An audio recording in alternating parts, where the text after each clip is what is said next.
Hello, and welcome to the Physical Therapy Owners Club podcast. I'm your host, Nathan Shields. And today I've got Jim Stoker, advisor with 8150 Advisors, and also past partner with Clemson Sports Medicine Rehabilitation. I came across Jim because he recently wrote an article in the November 2020 issue of Impact Magazine, talking about essentially how to review past goals and adjust your expectations and create goals for the upcoming year. So of course, now being the middle of December, towards the end of December of 2020, it's a good time to reassess, adjust, and project and plan for the upcoming year. Figured it's timely. So first of all, thanks for coming on, Jim. I appreciate it. Thank you, Nathan. Well, Nathan, it's a pleasure to be here. Thank you so much for the invitation. I'm looking forward to the conversation. Cool. Well, I know you've got plenty of experience to draw from, and I'll reference the article as we go through a little bit because you hit some great topics in terms of assessing and creating goals for the future. But tell us first a little bit about yourself, your professional experience, and what got you to where you are now as an advisor. Sure. Glad to. Well, obviously, I'm a physical therapist. I've been practicing for, holy cow, now pushing 28 years. I joined Clemson Sports Medicine and Rehabilitation when we had just 3 offices. And over the next 20 years, we grew from 3 offices to right at 30. Wow. And so that culminated in August of 2016. We were acquired by ATI Physical Therapy. And then I continued to serve with ATI Physical Therapy for South Carolina, overseeing the operation for 60 clinics for about 3 years. So during that time, I think what really shaped my appreciation for planning, goal setting, and even more specifically strategic planning was a lot of my involvement with our state association, the South Carolina Physical Therapy Association. So I have served as the vice president, the president, legislative chair, reimbursement chair, many roles with our PT association. In one of those roles, we actually completed a strategic plan a number of years ago. That was my first introduction to strategic planning and goal setting, and how that's such an important part of any organization. Well, you know, what's interesting in the way you approached it in the article is that you started by reassessing your goals from the previous year. And right. I don't think that's a step that a lot of us take. In fact, me as a coach, sometimes that's a step I overlook. Like, okay, how did we do in this past year? You know, we'll think generally, hey, yeah, we hit some targets and whatnot, and things were great, but we focus a little bit more on the ideal scene going forward and what we want to hit. And so tell us a little bit about what you recommend in terms of reassessing the past. I mean, do you spend a lot of time on that? How much energy do you put into it? Well, I think you have to be willing to be objective and self-critical, to look at the past and be honest about what did we do well, but at the same time, what could we have done better? Hindsight is 2020, so I think there is some knowledge to be gained from looking in the past and taking an opportunity to say, where did we fail? Where could we have done better? What would we like to do better in the future? And how would that translate to improving value for your company or for your organization? And many times seeing where really acknowledging your missteps can teach you where to do better in the future and where you may want to avoid. Sure. And you know, what I liked that you referenced is the willingness to look at some of those KPIs, if you will, and assess them against not only progress in your own company, but against national benchmarks. Correct. And nowadays you can find those benchmarks here and there. They're more easily available to the PP or the PT industry than they used to be.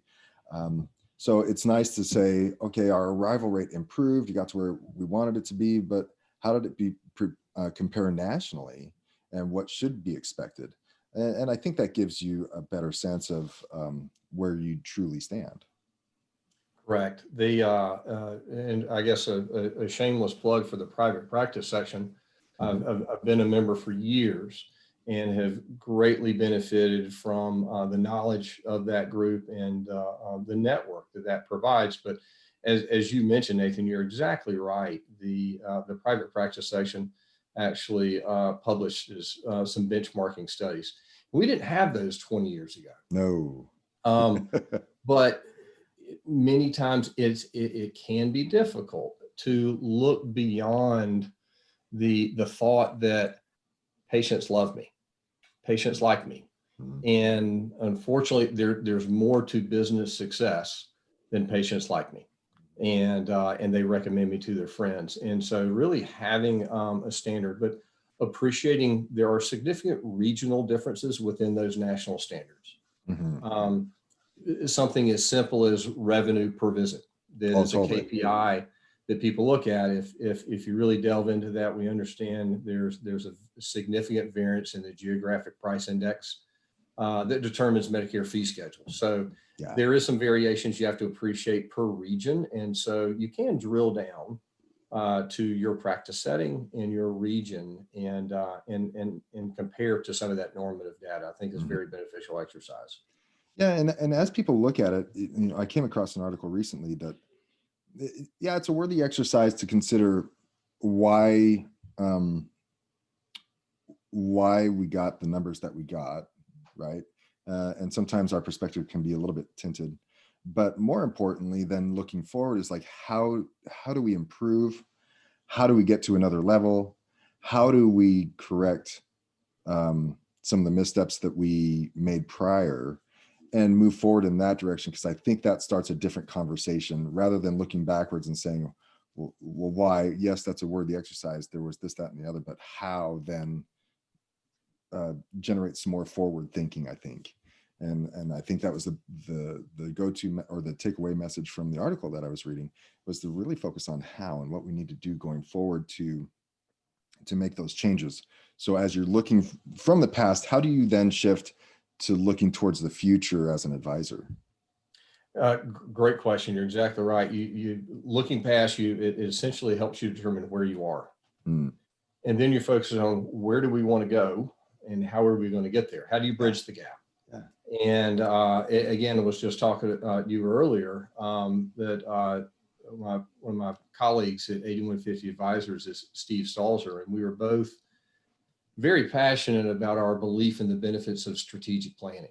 And strategic planning can look and feel different for many different organizations. If you're a one-person practice, or if you're a large practice, or if you're a hospital department, there's a lot of different moving parts. But the basic framework of strategic planning provides the necessary steps to objectively address the questions you just outlined. So you look at, what are the obstacles? You really start with the strengths and weaknesses of your own organization. And again, I chuckle here because this whole process requires honesty, and it requires the ability to be self-critical. So you identify your own strengths and weaknesses.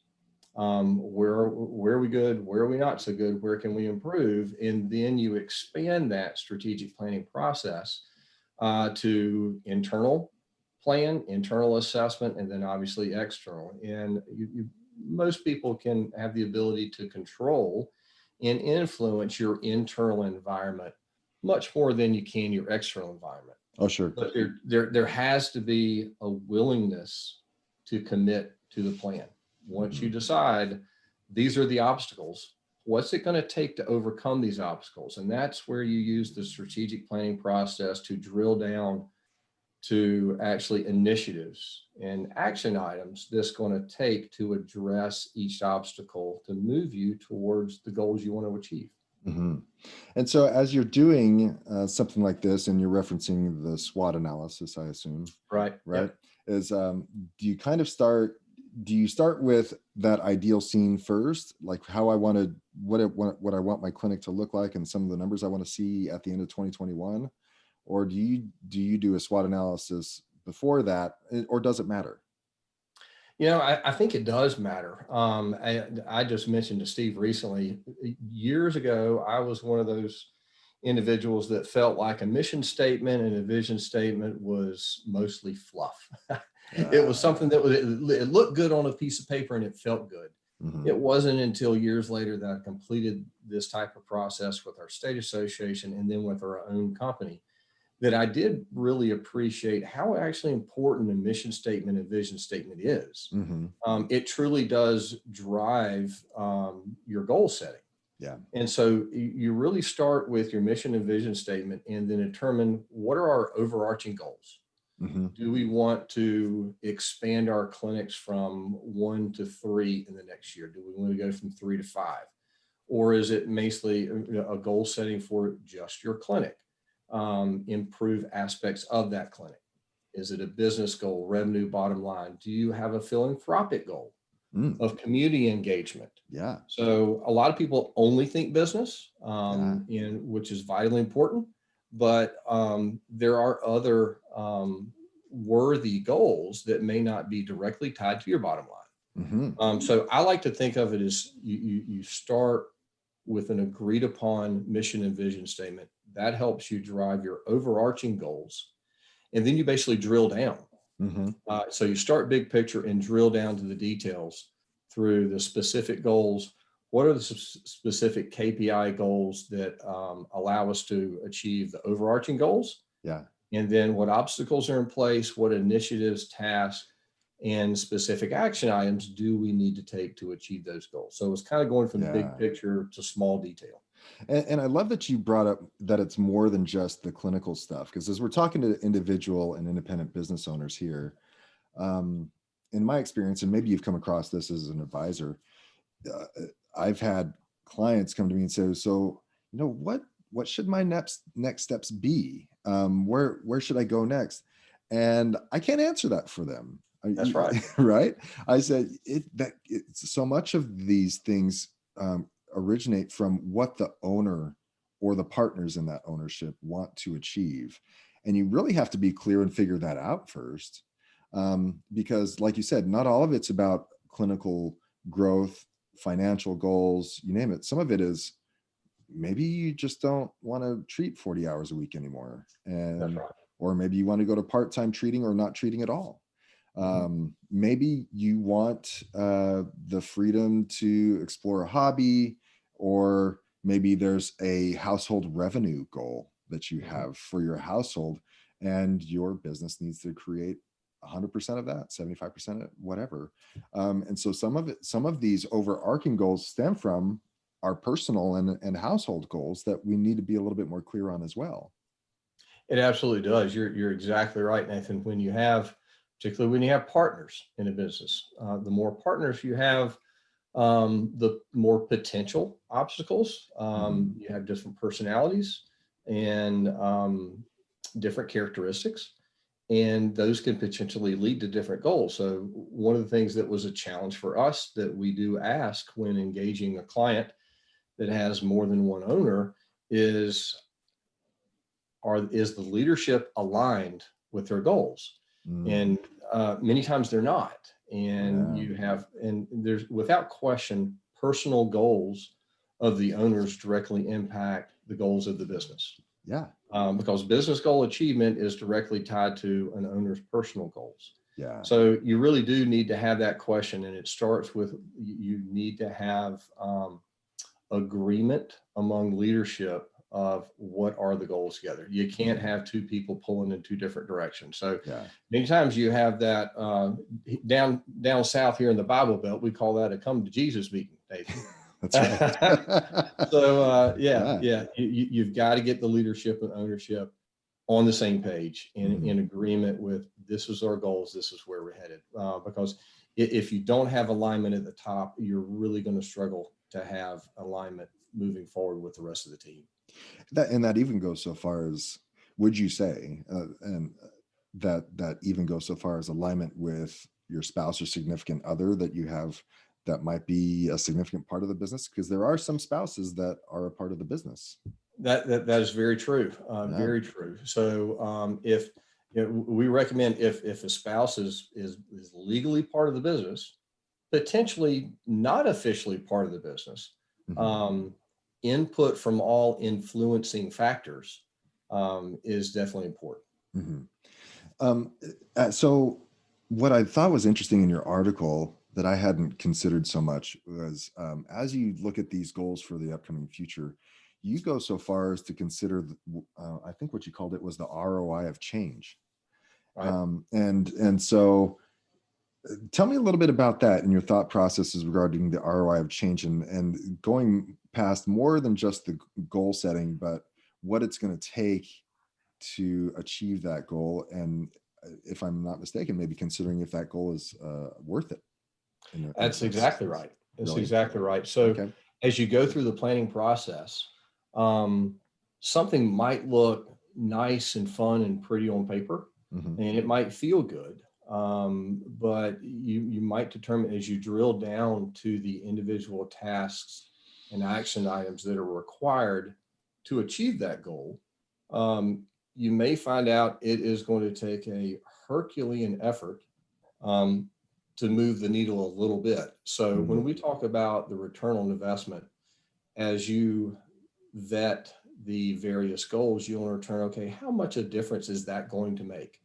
And you give you a specific example. If a particular company looks at a very common KPI of visits per day, I don't think you can probably meet a physical therapist and outpatient orthopedic that doesn't talk about how many people do you see a day. If you actually put a number on, okay, if we move the average visits per day from 10 to 10.4 or 10.5, is it clinically relevant? Are we able to maintain the commitment to quality that we always have?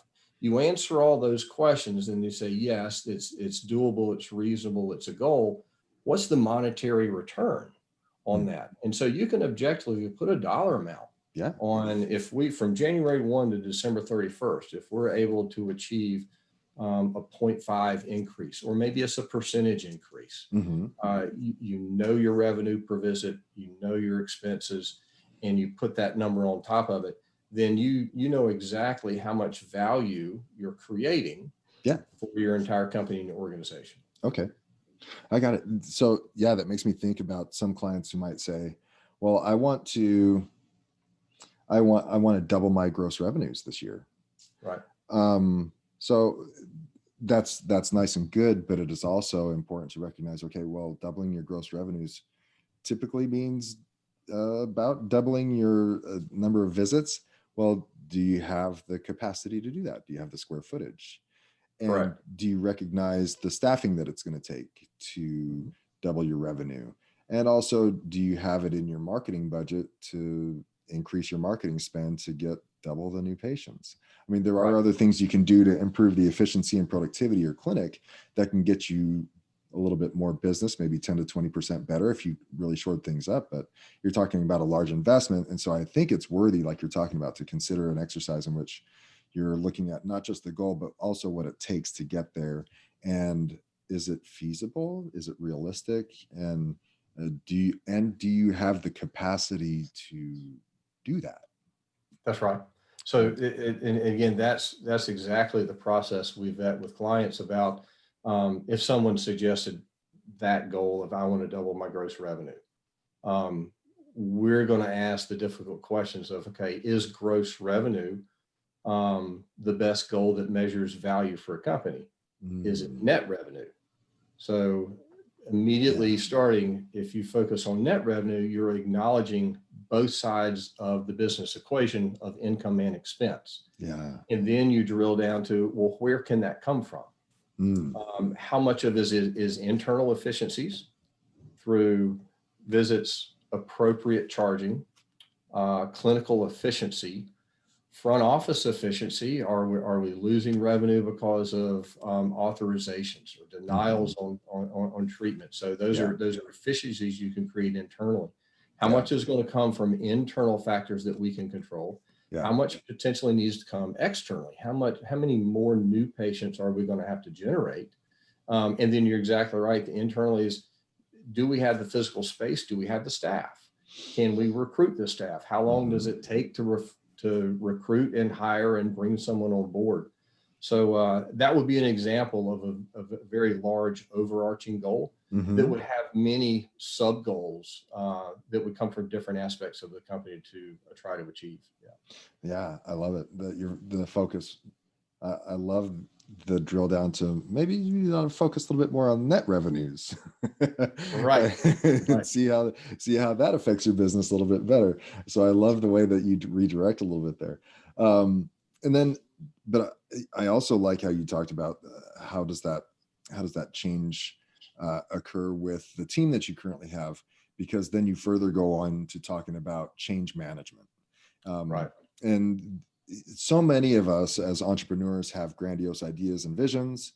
Okay, we're going to hit the arrival rate. We're going to improve it. It's going to be a 95% arrival rate this year. Let's go, let's go, let's go. Here it is, team. We're going to push. And then a month later, what did we talk about last month? I kind of forgot. You know what I'm talking about, right? So there's a lot of energy and spark at the very beginning. How do we get change management to actually occur?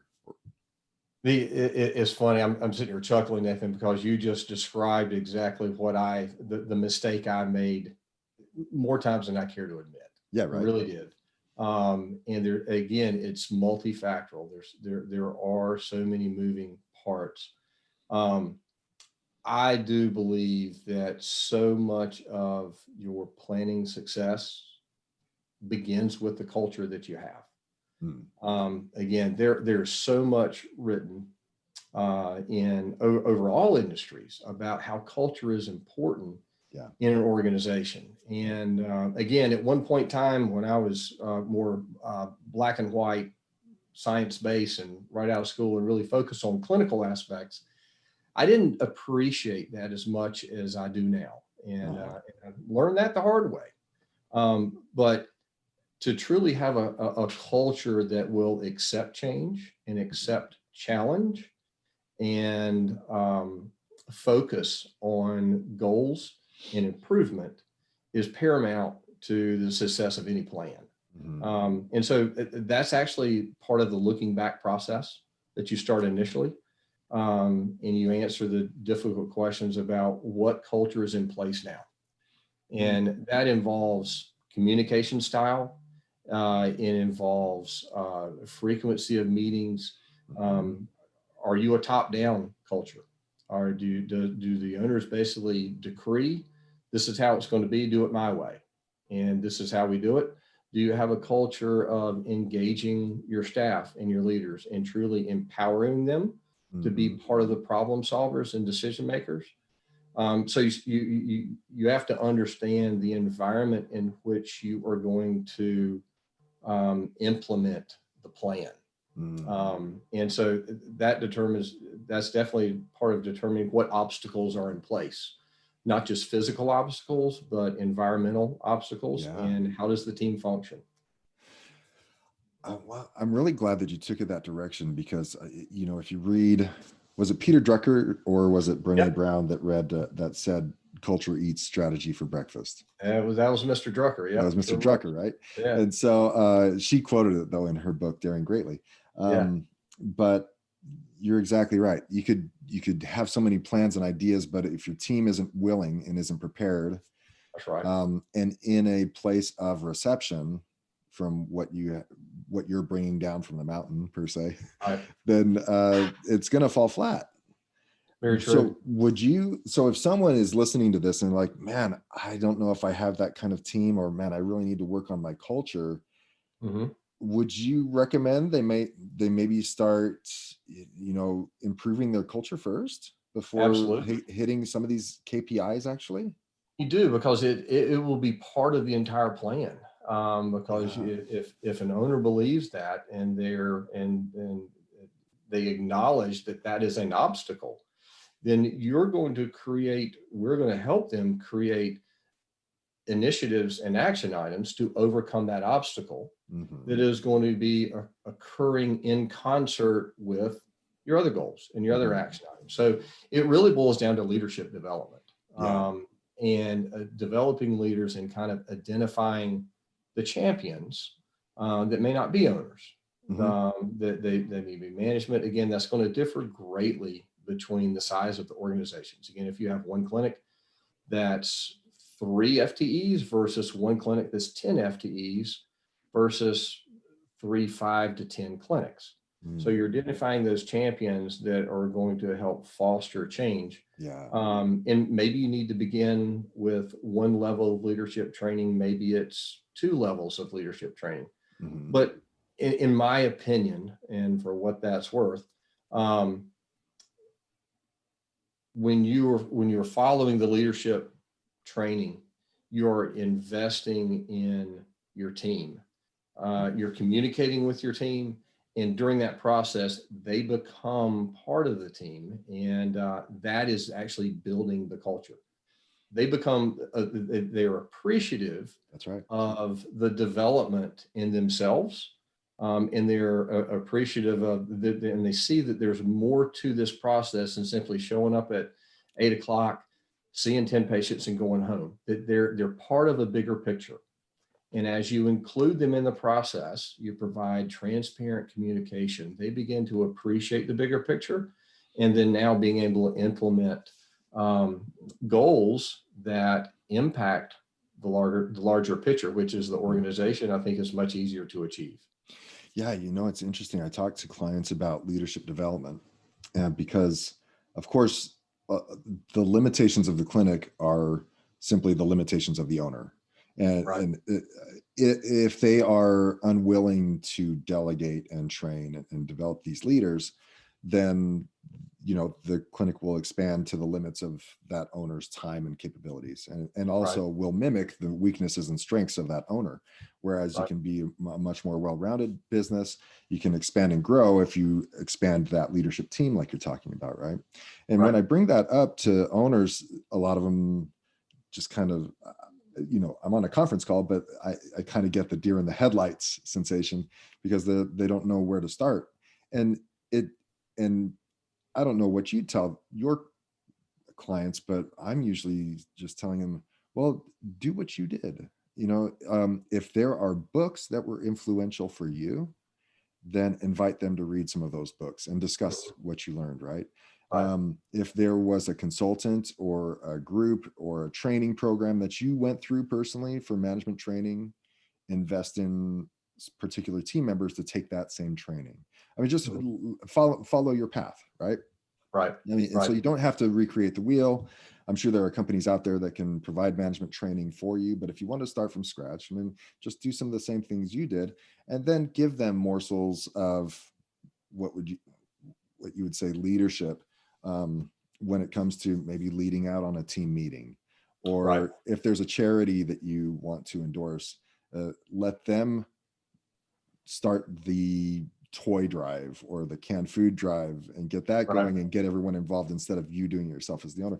Those are opportunities for leadership and growth that you're talking about and can help with the culture, right? Absolutely. I'm a firm believer that step one is getting to know your team. Because all those great examples that you just mentioned, Nathan, may not apply to clinician number 1 versus clinician number 2. Joe Brown is going to have a different skill set, different characteristics, and different value system than maybe Jill Smith. So in order to understand how to communicate and how to connect with your entire team, you need to understand and get to know the team members. I'm an old broken down athlete myself. I'm an old basketball athlete with 2 old knee surgeries back in the 80s, and thank goodness they don't do those procedures anymore. But when I'm talking with folks, I equate it to being a coach of a team. There are team members that responded to grabbing your face mask and physically challenging someone, versus your teammates that they're more respond to put your arm around them, support them, ask them what they need, and be more of a friend. And it's just one example that many people relate to, having played sports throughout the years. Your various team members are going to communicate differently. They're going to absorb knowledge differently, and they're going to respond to challenge differently. Mm, and learning how to address and communicate with each team member will help you build that culture. mhm. But that also develops trust, because Yeah, as you're learning your staff, as you're getting to know your staff, you're developing trust. definitely. The I was talking to another client about creating culture, and Mhm. it's something that I think owners might just think comes naturally, and thus there's nothing special about it. Um, but I told him, as he's developing and writing out policy and procedure, I told him it's just as important to be intentional and write out policy and procedure to generate your culture. Right. And that really sparked something in him, and I think that owners should consider is as when we think about culture, we might think it just happens naturally because it kind of just comes from us who are the leaders, and we generate the initial culture, right? Um, but if we want a certain culture, there are things that we can do intentionally with our clinics to generate more quote unquote culture, right? And you mentioned meetings on a regular basis and how those go and what you highlight and how you address and communicate. But it could even be, and what I was talking about with him is he really enjoyed a lot of crosstalk in the clinic between Mhm. providers and patients with other patients. And so what are some of those things you can do to generate crosstalk, whether that's a TV in the clinic that watches certain game shows or a sporting event or something like that, or a whiteboard that has a nice saying or a trivia. I mean, some of those things can be intentional to generate culture. And I'm just assuming you would agree that it's almost as important to have things that do generate that culture in the clinic as it is to make sure people are wearing their name tags and coming in on time. You're exactly right. At this point in time, I'll give credit to a lot of credit to one of my former partners, and I'd say mentor, Skip Hunter. So Skip Hunter was a PT and athletic trainer, and one of the more fun individuals that you'll ever meet. And he said from day one, when I started as a staff therapist, that the most important piece of equipment we had in the physical therapy gym was the radio. Yeah. Having the radio on created conversation. It created much of the culture that you just described. It Yeah. creates an environment that is inviting, that's professional but relaxed. And that was the culture that we chose. Hmm. That might not be the appropriate culture for everyone. Everyone has to choose theirs. Yeah. But we were an orthopedic sports medicine environment that did encourage communication, as you said, cross talking between clinicians and patients. One example of how we encourage that is that we felt, and not everyone will agree, but we felt it was important and best for the patient that they get to know other team members on day one, Hmm. because it's important for the patient for our clinic to be available to the patient at their most convenient time. And if they have a stringent schedule and they need to be there at 4:30, we all know how popular that 4 o'clock, 5 o'clock appointment is. Yeah. Well, I can't see everybody at that one time. So on day one, the day one of the evaluation, before that patient leaves the clinic, I'm going to put my arm around them. I'm going to introduce them to at least two, if not three, of my team members, Hmm. tell them their name, have them wave, and introduce them. And then I'm going to talk up my team members. I have Yeah. known this person for 10 years, 5 years. They are one of the best shoulder specialists you could have. We work together so much. And so when the opportunity arises that it's in the patient's best interest that they need to see a team member, it is a seamless transition, Mm. and it creates that team environment and culture in the clinic. So that's just one example of something that we emphasized that I felt helped greatly. That's a great idea, and I'm glad you shared that with us. What's funny is that this conversation has gone in a totally different direction than I thought it would go. You're right. I thought we were going to talk about some KPIs and what the important ones are and how we need to do that, but we ended up talking about culture and the importance of it, and I'm glad we did. Well, and and excuse me for interrupting, but that's the mechanism that allows you to pursue the goals that you set, the Yeah, KPIs. Yeah. And it really does. And, just to jump back to our initial topic is Uh-huh. the planning process allows you to drill down to the KPIs that you believe that are most meaningful and are going to have the greatest impact on your organization. Mhm. But at the same time, it also helps you stay focused and know when to say no. You can't do everything. You can't Yeah, do everything all the time. So sure. if everyone on the team has agreed that these are the goals, these are the KPIs we're focused on, and we're not going to get sidetracked with the latest and greatest idea over here. This is what we're focused on, and this is where we're going to work towards. Mhm. Um, in that alignment, and then the culture that we enjoy talking about so much fosters the ability to work towards those common goals. Oh, for sure. And as you have a team that's like that and you have a culture like that, then you can say, you know what, guys, I think we're doing our patients a disservice because only 20% of our new patients are completing their full plans of care, for Mhm. example. And then the team is going to recognize, and you talked about it, that why you talked about the why that's Mhm. an important statistic that we need to measure and how it affects our patients and our business.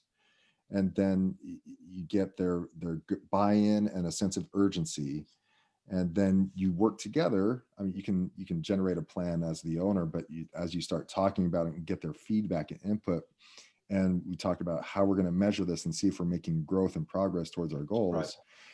When you have that culture, that tends to stay in place, and simply um, ha- setting up some structure from the ownership side, That's right. um, and being intentional about, okay, we're going to measure it at this stage, we're going to measure it the next month, and we're going to address it at this meeting, and we're going to see how we're doing, and we're going to have this conversation. Having that structured implementation and a plan into doing a strategic plan, right, if you That's will, right. then and a solid culture then keeps those statistics front of mind, and then you can see some real progress and change. That's right. And so we enjoy talking about culture. And generally, when you talk about culture, it goes to you start with the fun part and about the fun aspect of culture. But there's a significant business professional aspect to culture, and that's accountability. Mm. Accountability has to be part of your culture. Your entire staff needs to be aware of expectations beyond be on time and your patients like you. The expectations of on Tuesdays at every third Tuesday of the month, we're having a staff meeting and we're going to review the prior month. Every Monday at 12:30, we're going to have a 15-minute huddle to review our KPIs from the previous week. Yeah. And we do that every week. Yeah. That's what we do. That's part of our culture. And we're open and honest about, what, my KPI of arrival rate slipped last week. Why in the world did it do that? What could I have done differently?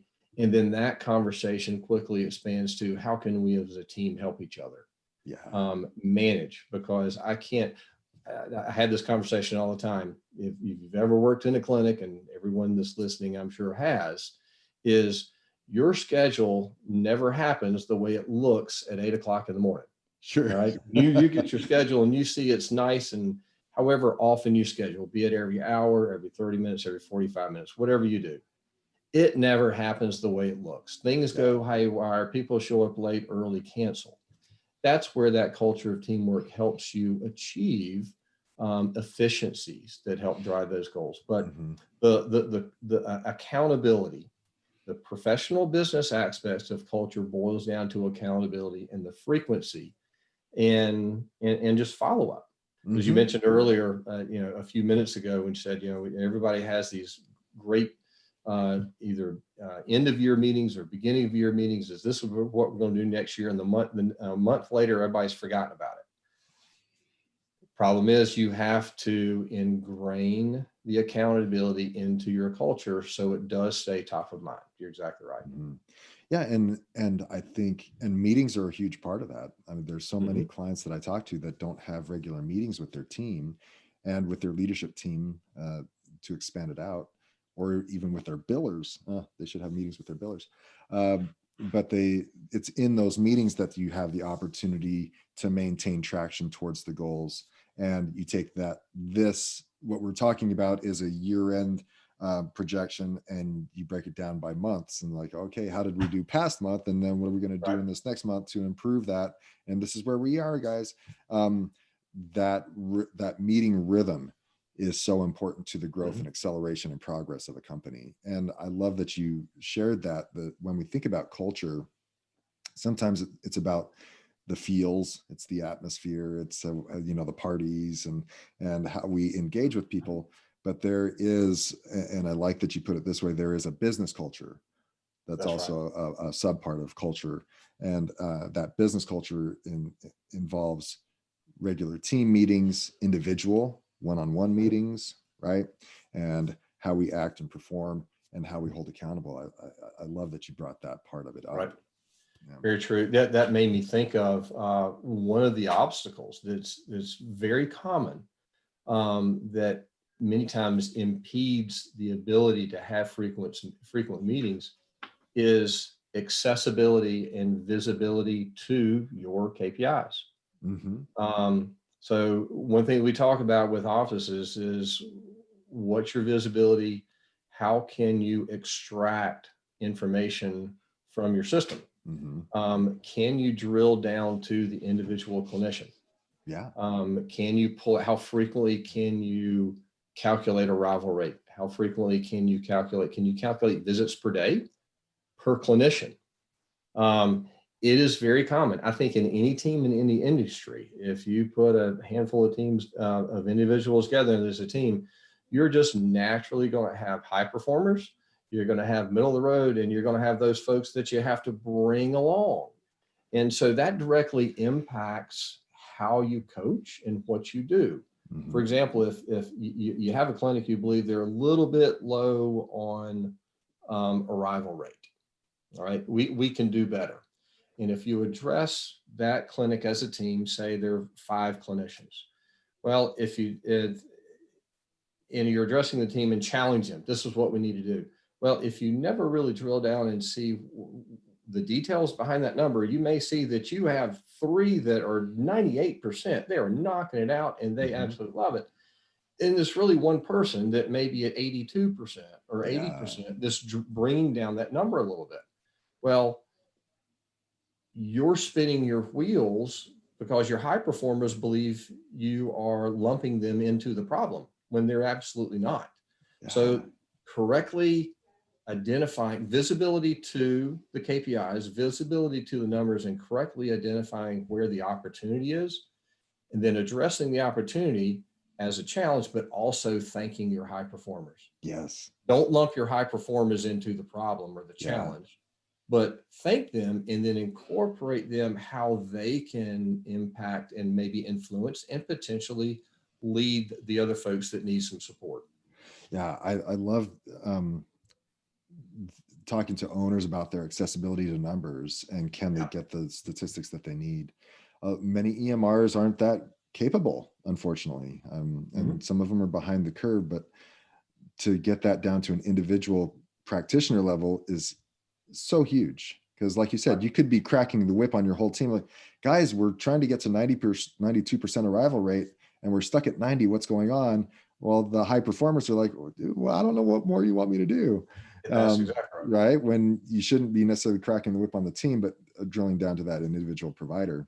Yep. And I think it's equally important that they are capable of being able to track and find their own individual numbers, so that they can see what their scorecard is. I mean, there might be only 1 or 2 or 3 KPIs that you have that you assess some of your providers on, but having them, getting them to know the system well enough that they can see their own numbers can be That's equally right. valuable, right? So they can see how well they're performing. Yep. Very true. So yeah, accessibility and visibility. Mm-hmm. Definitely. And then understanding which ones, not to get lost in the big picture, because you can be overwhelmed with too much. And that's Yeah. where the focus of what are we working on is extremely important. And Yeah. then you mentioned earlier that something that gave me another thought is that you used the word intentional. And one of the more common obstacles that I experienced, and I think that I hear from so many owners, is the inability to, or if we're truly honest, the unwillingness to sacrifice treatment time or clinical time Mm-hmm. to designated time to work on the business. Yeah. And if you're expecting the accountability, the frequency of the meetings with your staff, the owner has to set that standard. They need to schedule time weekly, Mm-hmm. be it an hour, be it 2 hours, be it an afternoon, whatever it may be that's appropriate for that size of organization. But it needs to be scheduled, it needs to be uninterrupted, and it needs to be standardized. What am I doing with this time? Mm-hmm. Where do I start? Where do I finish? What do I focus? And just the shotgun approach. Again, I have learned from my mistakes so many times, and life became so much easier when I actually followed that mantra, and again learned from so many other people. Mm-hmm. Do you find that it's hard to convince some owners to take away productive time and hours from the clinic to have a meeting? And because I do, and I'm wondering what you do to I don't change their minds or convince them otherwise, or what do you say? Well, that goes back to calculating your return on investment. Mm-hmm. And so if you're saying, guys, if we simply move this visits per day or whatever KPI is, this percentage point over the period of time, the cumulative effect of doing that compared to one visit once a day, and you basically compare the time, you do the math, and it's easily see if you improve a KPI over the course of the team, and you compare those two. Yeah. And it's typically very easy to see the benefit of creating long-term efficiencies versus squeezing that one patient in that one day. Yeah. Yeah. Yeah. Yeah, Yeah. It's it, I have to usually challenge the clients to do some of the meetings first, and they I think they understand the reasons why they're doing it, because it's going to benefit, or it's going to benefit them, and it's going to get the team moving in the right direction. But it's right. not till after they've had a few meetings and their team members are saying, I don't know what we did. How did we get by for 10 years without having weekly Mm-hmm. meetings? How did we survive as a company? Because they finally start noticing that things are getting done and things are improving and numbers are improving, and we're able to do things that we've never done before they finally recognize the value of some of those meetings. That's right. You're so right, Nathan. It takes time and it takes commitment. Mm-hmm. It's not a sprint, it's a marathon. Mm-hmm. But that's also what creates the long-term success. Yeah. It's not a quick fix, a band-aid. And so you have to get over the hurdle of feeling like you've plateaued, and you have to stay the course. Yeah. And that's where you're going to appreciate the growth and the improvement over time. But Mm-hmm. you're right. Many people, they get a little fatigued, or we're not making progress. We're still pushing. We're still pushing. It's the commitment, it's the accountability, Mm-hmm. and the consistency over time that really makes a long-term impact, and Yeah. ultimately is going to create, again, value. It's those consistent little actions that are eventually going to get us to that goal and that ideal scene that we want at the end of the year, right? But we have to, like you said, stay the course and stay consistent. And that's where those regular meetings and holding people accountable, holding the team accountable over time will eventually see bigger goals being achieved, right? That's right. Yeah, exactly. Well, we've covered a ton of stuff today, Jim. Is there anything else that you want to add as we start wrapping things up? Oh goodness, I could go on forever. So probably can't. I enjoy the topic, and I think we've proven that one topic leads to another. Yeah, right. And it's so many different aspects are intertwined.